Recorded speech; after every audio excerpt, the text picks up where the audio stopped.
ঈদের শেষ মুহূর্তের কেনাকাটা শেষে স্বামীকে নিয়ে গ্রামের বাড়ি যাওয়ার পরিকল্পনা ছিল মুক্তা আক্তারের, কিন্তু প্রাইভেট কারে থাকা ছিনতাইকারীর হ্যাচকা টানে সব ওলটপালট হয়ে গেছে। জীবন প্রদীপ নিভে গেছে মুক্তা আক্তারের। বৃহস্পতিবার সকাল 9:30টার দিকে উত্তরার দক্ষিণ মেট্রো রেল স্টেশনের কাছাকাছি ঘটে এই ঘটনার। আশিক মাহমুদ জানাচ্ছেন বিস্তারিত। মুক্তা লিমন দম্পতির বিয়ে হয়েছে 2.5 বছর হলো। এবারই প্রথম মুক্তার বাড়িতে ঈদ করতে যাওয়ার কথা ছিল দুজনেরই, তাই গত কয়েকদিন ধরে ঈদের কেনাকাটায় ব্যস্ত তারা। সকালে শেষ মুহূর্তের কিছু কেনাকাটার জন্য বের হয়েছিলেন মুক্তা।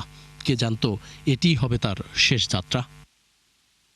নিহত মুক্তার স্বামী লিমন হোসেন জানান, সকাল 9:30 নাগাদ তার স্ত্রীর মুক্তার মোবাইলে ফোন দিলে অটোরিকশা চালক তাকে জানায় প্রাইভেট কার থেকে ছিনতাইকারীরা মুক্তার ব্যাগ ধরে টান দিলে রিকশা থেকে পড়ে যায় মুক্তা। দ্রুত লিমনকে আসতে বলা হয় উত্তরা আধুনিক হাসপাতালে। আমাকে যতটুকু বলছে যে এই সাদা টাইপের একটা প্রাইভেট কার ছিল, প্রাইভেট কার থেকে একজন হাত বের করে তার ব্যাগ সহকারে টান দিয়ে, এই ব্যাগটা ধরা ছিল অবস্থায় যখন টান দিয়ে যখন বের হয়েছে, আমার ওয়াইফ সহকারে ব্যাগটা তারা টান দিয়ে ছিনায় নিয়ে গেছে গা।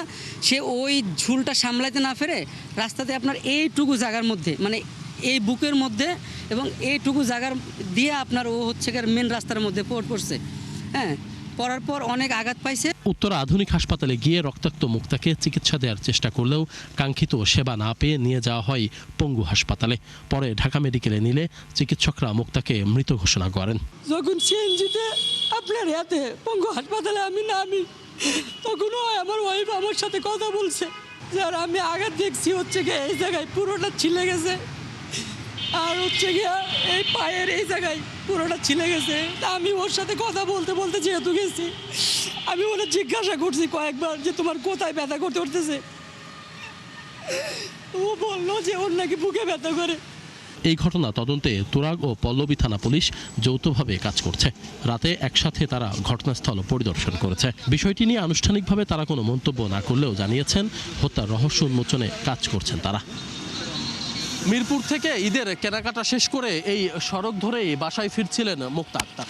তাকে বহনকারী অটোরিকশাটি এই দিয়াবাড়ির ঝিলপাড়ে আসার সাথে সাথেই প্রাইভেট কারে থাকা ছিনতাইকারীরা তার ব্যাগ ধরে টান দিলে সড়কে লুটিয়ে পড়েন তিনি।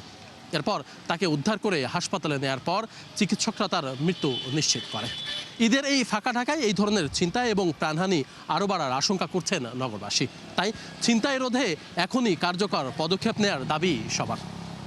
আশিক মাহমুদ, 71, ঢাকা।